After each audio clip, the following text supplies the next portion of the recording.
তোমাকে বলে রাখি, তোমার রব কি দিয়েছে তোমাকে? তিনি তোমাকে নিঃশ্বাস দিয়েছে, যার বদৌলতে তুমি এখনো পৃথিবীতে টিকে আছো।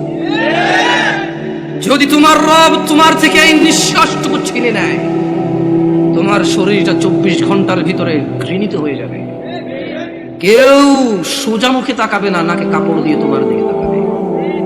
নয়াপাড়ার রিক্সা ড্রাইভার, ফসলি জমিনের শ্রমিক, গার্মেন্টসে কাজ করা বোনেরা আমার, অথবা গার্মেন্টসে কাজ করা ভাইয়েরা আমার, যাদের ঘরে ফ্রিজ নেই, টিভি নেই, সোফা, আলমারি, খাট, কোনো কিছু নেই, যাদের ঘরে কিছুই নেই, তাদের বলতে চাই, তোমার নাক থেকে নিঃশ্বাসটুকু চলে গেলে ওই স্বর্ণের খাট পালং তুমি অনুভব করতে পারবে না।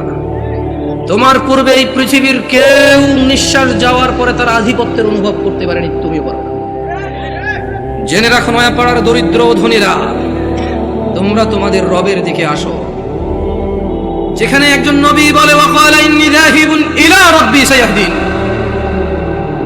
আমি আমার রবের দিকে চললাম, তিনি আমাকে অবশ্যই হিদায়াত দেবেন। তোমরা রবের দিকে যাবে তো ইনশাআল্লাহ।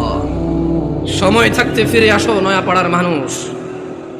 নয়াপাড়ার মানুষ নিজেকে মুসলিম মুখে বললে চলবে না।